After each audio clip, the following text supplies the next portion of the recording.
Добрый день. Сегодня мы поговорим о наградах, о том, почему они работают, как их проектировать и почему понимание этих механизмов критически важно для каждого, кто создает игры, цифровые или настольные. Начну с вопроса. Вспомните игру, в которую вы играли долго и увлеченно. А теперь вспомните момент, когда вы получили в ней какую-то награду. Редкий предмет, достижение, новый уровень, что угодно. Вспомнили? Хорошо. А теперь второй вопрос.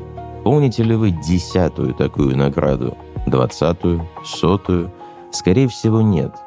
Первый легендарный предмет запоминается на годы. 100-й – просто строчка в инвентаре.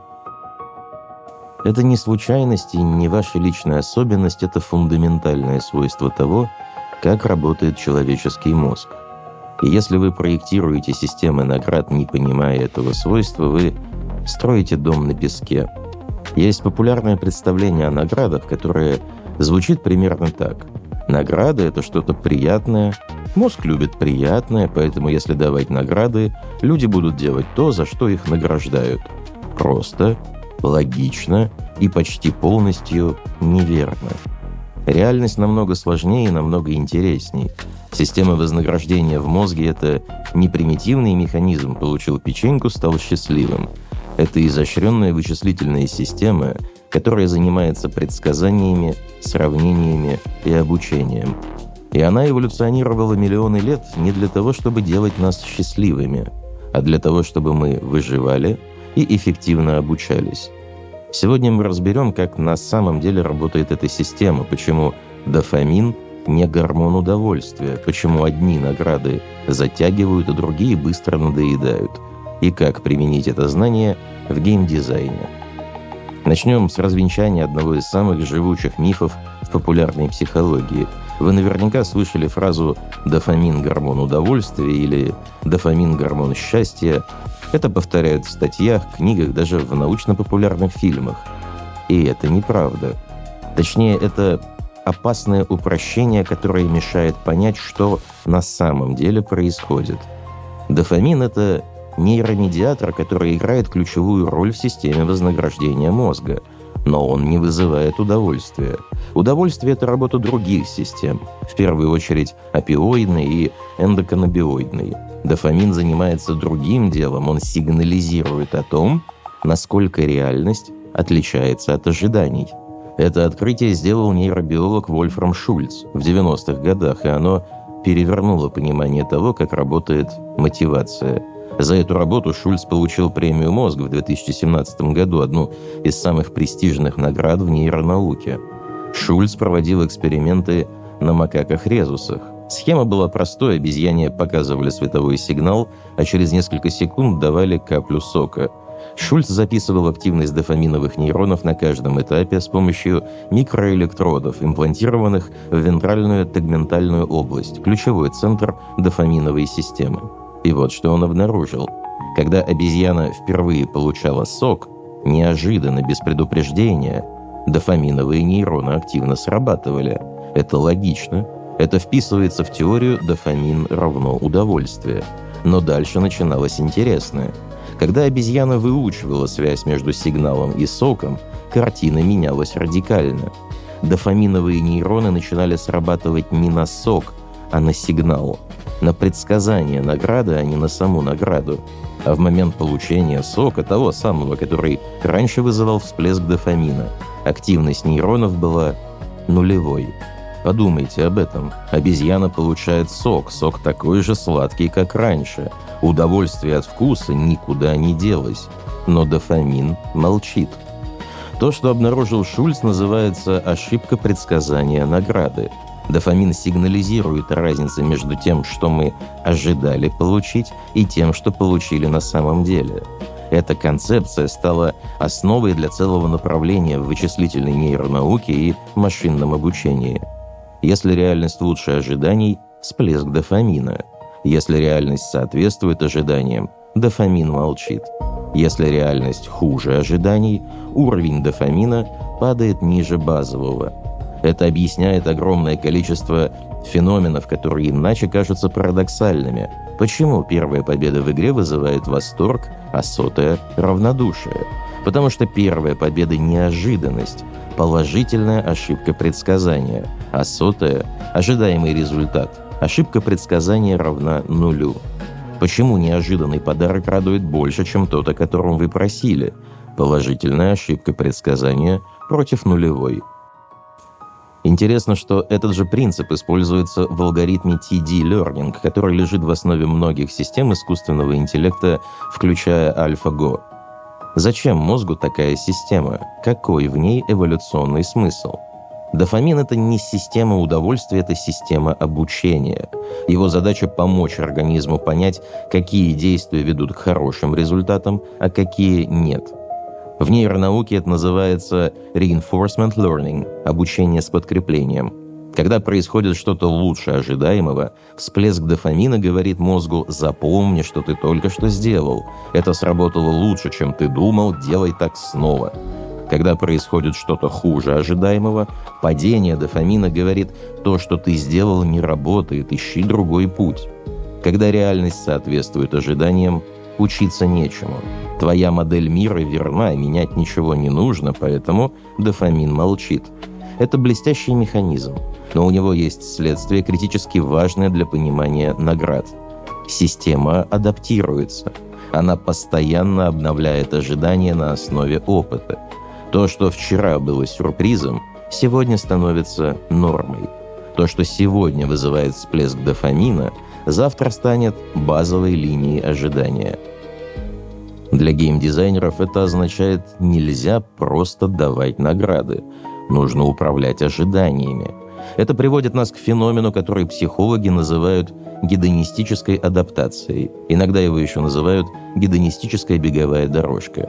Термин ввели психологи Филипп Брикман и Дональд Кэмпбелл в 1971 году в работе «Hedonic Relativism and Planning the Good Society». Суть в следующем. Люди быстро привыкают как к хорошему, так и к плохому. Уровень счастья стремится вернуться к некой базовой линии, независимо от того, что происходит. Брикман провел знаменитое исследование в 1978 году, сравнив уровень счастья у 3 групп – людей, выигравших в лотерею, людей, ставших парализованными в результате несчастного случая, и контрольной группы. Логично предположить, что первые должны быть намного счастливее вторых. Но через год после события разница в уровне счастья была минимальной. Более поздние метаанализы, например, работа Лукаса 2007 года, показали, что адаптация не абсолютна. Тяжелые события оставляют след. Но общий принцип верен – мы адаптируемся к стабильным изменениям быстрее, чем ожидаем. Как это проявляется в играх? Напрямую и неизбежно. Помните свой первый эпический предмет в любой игре с лутом? Вероятно, да. Это был момент. Скриншоты, рассказы друзьям, может даже дрожь в руках. А 100-й эпический предмет – просто статистика, которую вы сравниваете с тем, что уже есть. Это не потому, что 100-й предмет хуже. Он может быть объективно лучше первого, но субъективная ценность обрушилась, потому что произошла адаптация. Тот же принцип работает в менеджменте. Исследования Фредерика Герцберга показали, что повышение зарплаты мотивирует в среднем 3 месяца. Потом новый уровень становится нормой, и человек снова недоволен. Герцберг назвал это гигиеническими факторами. Они устраняют неудовлетворенность, но не создают устойчивую мотивацию.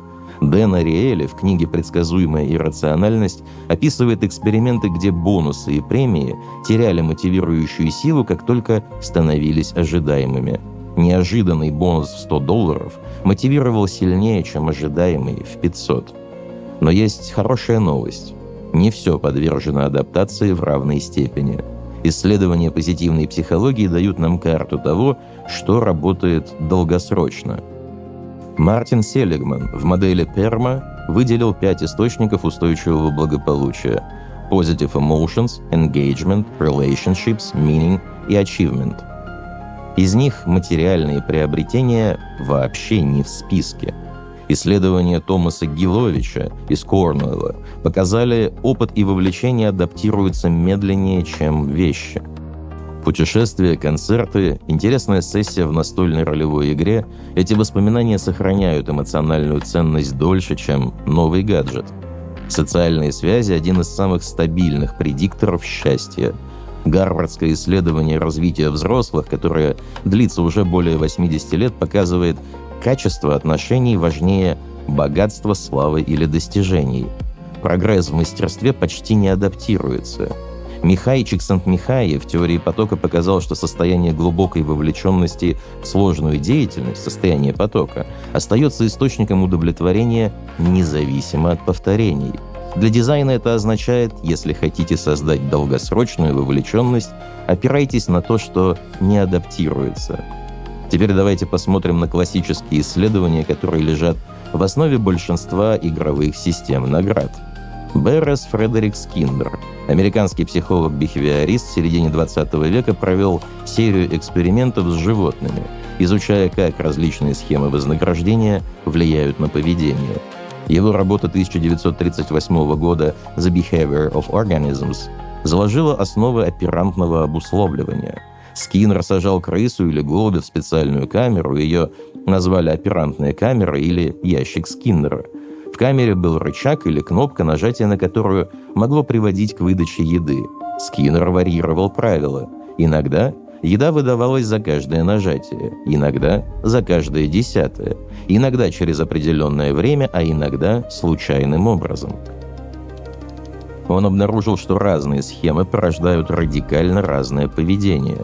Причем некоторые схемы оказались значительно эффективнее других в поддержании поведения.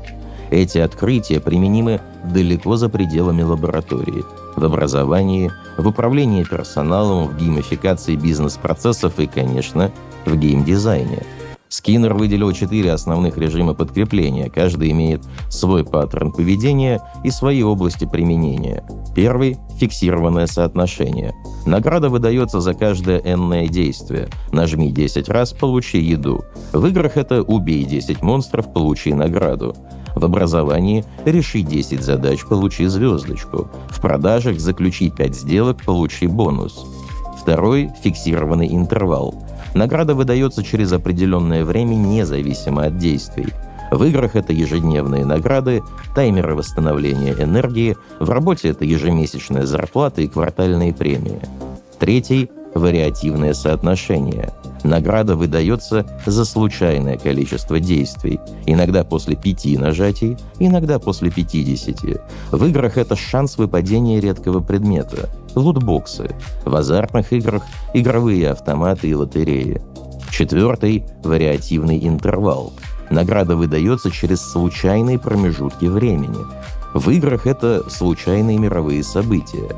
В реальности – проверка почты или соцсетей. Ключевое открытие Скиннера – вариативное соотношение порождает самое интенсивное и устойчивое к угасанию поведение. Животные в режиме вариативного соотношения нажимали на рычаг быстрее, чаще и дольше, чем в любом другом режиме. Они продолжали нажимать, даже когда награды переставали выдаваться. Это называется устойчивость к угасанию.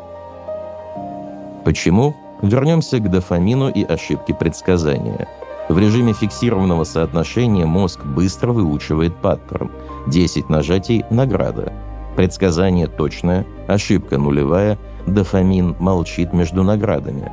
В режиме вариативного соотношения предсказание невозможно. Каждая попытка – это потенциальный сюрприз. Система ошибки предсказания постоянно активна. Практическое применение. В педагогике исследования показывают, что интервальное повторение с вариативными интервалами улучшает запоминание на 40-50% по сравнению с фиксированным. Приложения для изучения языков, вроде Анки, используют как раз этот принцип.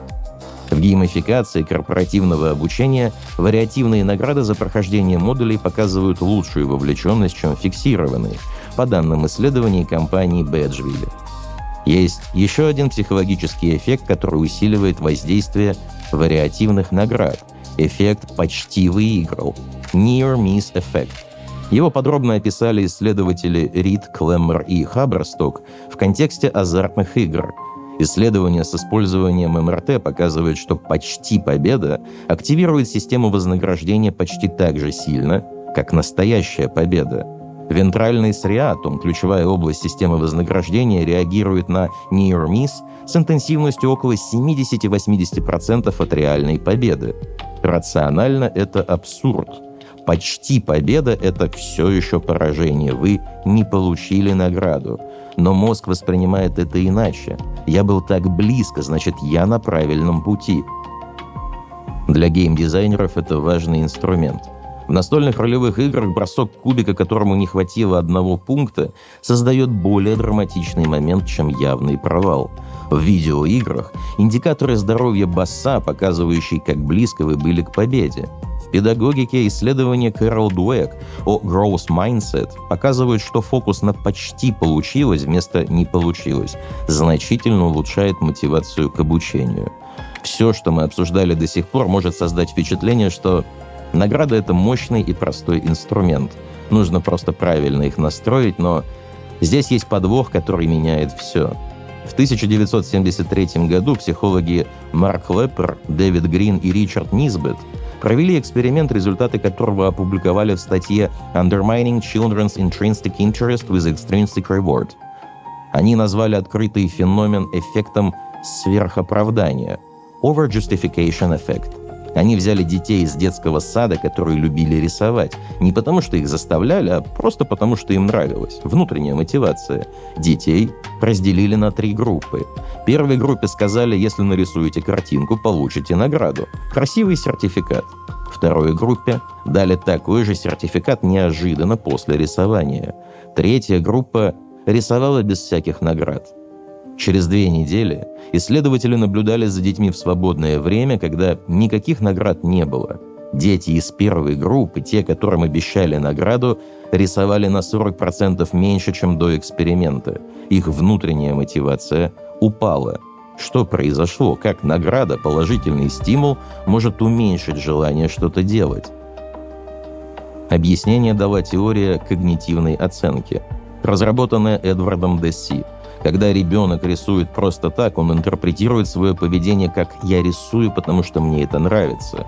Когда ребенку предлагают награду за рисование, интерпретация меняется.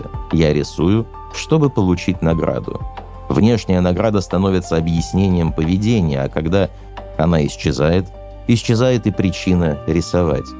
Важно, этот эффект возникает именно тогда, когда награда обещана заранее и связана с фактом выполнения действия. Неожиданные награды и награды за качество работы действуют иначе. Мета-анализ Десси, Кёстнер и Райана 1999 года, охвативший 128 исследований, показал, ожидаемые материальные награды за интересную деятельность снижают внутреннюю мотивацию со средним размером эффекта в 34%. Это статистически значимый и практически важный эффект. Для менеджмента это критически важно. Система KPI и бонусов может убить творческую инициативу. Более полную картину дает теория самодетерминации, разработанная Эдвардом Десси и Ричардом Райаном. Их книга 1985 года стала классикой, а теория – одной из самых исследованных в психологии мотивации. Согласно Десси и Райану, у людей есть 3 базовые психологические потребности, удовлетворение которых необходимо для устойчивой мотивации. Первое – это автономия. Ощущение, что я действую по собственному выбору, а не под давлением. Не «мне приказали», а «я решил». Вторая – компетентность. Ощущение, что я эффективен, что я справляюсь с задачами, что мои навыки растут. Третья – связанность. Ощущение связи с другими людьми, принадлежности к группе, значимости для других. Когда эти потребности удовлетворены, возникает внутренняя мотивация, самый устойчивый вид мотивации. Мета-анализ Ванденбрука 2016 года показал, удовлетворение базовых потребностей объясняет до 60% вариаций в вовлеченности на работе и в учебе. Как внешние награды связаны с этими потребностями, здесь кроется ключ к правильному дизайну. Награда за факт выполнения действия подрывает автономию. Она превращает выбор в сделку, локус контроля смещается наружу. Награды, привязанные к конкретным метрикам, могут подрывать компетентность. Когда важен только результат измеряемой награды, человек начинает оптимизировать под награду, а не под реальное мастерство. Это знаменитый закон Гудхарта. Когда мера становится целью, она перестает быть хорошей мерой. Но, и это важно, не все награды одинаковы. Исследования показывают, что информационные награды, которые дают обратную связь о компетентности без контроля поведения, могут поддерживать и даже усиливать мотивацию. Практический пример из педагогики. Исследования Батлер и Нисон показали, что комментарии о качестве работы, например, «отличное решение нестандартной задачи», эффективнее для мотивации, чем оценки или награда за выполнение. Для геймдизайна награда «ты убил босса, вот лут» может быть слабее, чем «ты применил хитрую тактику, вот признание твоего мастерства». Давайте поговорим о состоянии, которое многие считают идеальным результатом хорошего дизайна наград и прогрессии, о состоянии потока. Михай Чиксентмихай, венгеро-американский психолог, ввел концепцию потока в 1975 году. Он изучал художников, шахматистов, хирургов, скалолазов, людей, которые занимаются сложной деятельностью не ради внешних наград, а ради самого процесса. Поток — это состояние полного погружения в деятельность, когда время летит незаметно, самосознание отступает, а действия и осознание сливаются воедино. Чиксентмихай описал это как оптимальный опыт. Ключевое условие потока — баланс между сложностью задачи и навыками. Если задача слишком проста, будет скука. Если слишком сложна — тревога. В зоне между ними, где навыки соответствуют вызову, состояние потока. Для геймдизайна это дает конкретную рамку. Система наград и прогрессий должна поддерживать игрока в канале потока. Награды не самоцель, а инструмент калибровки сложности и обратной связи. Рассмотрим награды не как самоцель, а как эту самую систему обратной связи. Это меняет всю оптику. В теории обучения Выгодского есть концепция зоны ближайшего развития. То, что ученик может сделать с помощью, но пока не может сделать самостоятельно. Эффективное обучение происходит именно в этой зоне. Награды могут служить маркерами этой зоны. Ты справился с задачей, которая вчера была сложной. Это информация о росте, а не просто приятный стимул. В настольных ролевых играх опытные мастера интуитивно используют этот самый принцип. Опыт дается не просто за убийство монстров, а за преодоление значимых вызовов. В Dungeon World система опыта явно привязана к провалам. Ты получаешь опыт, когда рискуешь и ошибаешься, потому что это моменты обучения персонажа. В корпоративном обучении исследования показывают, система бейджей работает лучше, когда бейджи отмечают конкретные компетенции, а не просто факт прохождения модуля. Работа Абрамович и других в 2013 году показала, что информативные бейджи увеличивают вовлеченность на 40%. Переходим к еще одному фундаментальному открытию. Это работа Дэниела Канемана и Амоса Тверски, за которую Канеман получил Нобелевскую премию по экономике в 2002 году. Они обнаружили феномен неприятия потерь – loss aversion. Потеря ощущается примерно вдвое сильнее, чем эквивалентный выигрыш. Если быть еще более точным, коэффициент составляет 2,25 по данным оригинального исследования. Потерять редкий предмет болезненнее, чем радостно его получить. Это не рациональное поведение в экономическом смысле, но это очень человеческое поведение, укорененное в эволюции. В среде, где ресурсов мало и потеря может означать смерть, осторожность с потерями – адаптивная стратегия. Для дизайнера это означает, что потеря – мощный инструмент создания значимости. В рогаликах пермасмерть делает каждое решение весомым. В настольных ролевых играх последствия, которые нельзя отменить, создают драматическое напряжение. Исследования показывают, что решения с возможными потерями обрабатываются мозгом тщательнее, чем решения только с выигрышем. Вовлекается префронтальная кора. Как использовать loss aversion в дизайне продуктивно? В педагогике исследования показывают, что студенты, которым дали баллы в начале семестра с возможностью их потерять, показывают лучшие результаты, чем те, кто накапливает баллы с нуля. Потеря уже имеющегося мотивирует сильнее, чем приобретение нового. В играх системы с мягким наказанием за неудачу, где ты теряешь часть, но не все. Dark Souls – канонический пример. Ты теряешь души при смерти, но можешь их вернуть. Это создает напряжение и осмысленность без фрустрирующей потери всего накопленного. В настольных ролевых играх последствия выборов, которые нельзя отменить. Смерть неигрового персонажа, разрушение локации – не наказание игрока, а создание весомости решений. В менеджменте исследования показывают, что фрейминг задачи как не потерять позицию мотивирует определенные типы людей сильнее, чем получить повышение. Теория регуляторного фокуса Хиггинса различает promotion фокус и prevention фокус. Ключевое. Loss aversion работает лучше, когда потеря логически следует из действий игрока, а не произвольно назначена системой. Давайте интегрируем все, что мы обсудили, в практическую рамку для дизайна прогрессий.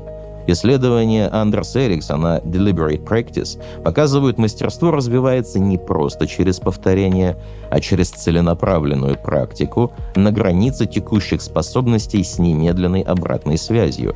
Система наград может поддерживать этот процесс или мешать ему. Если награды даются за время в игре, они поощряют гринд. Если за преодоление новых вызовов, они поощряют рост.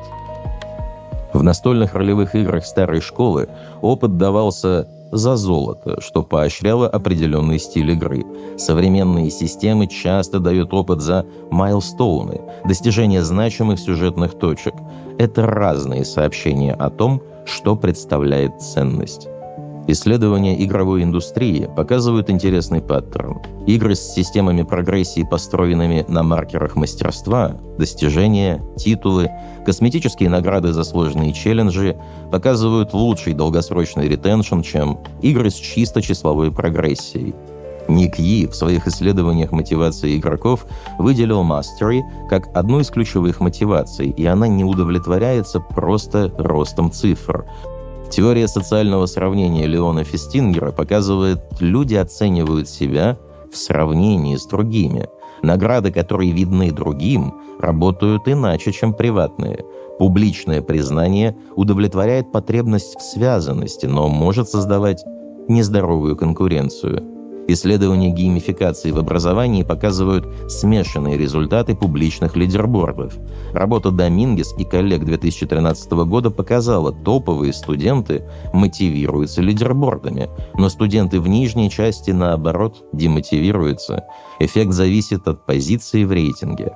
В настольных ролевых играх социальное измерение критически важно. Награда персонажа – это момент для всей группы. Хороший мастер использует это. Не просто ты получил меч +2, а воин, который победил дракона, получает признание королевства. В корпоративной среде исследования показывают, публичное признание от руководства часто ценится выше денежного бонуса.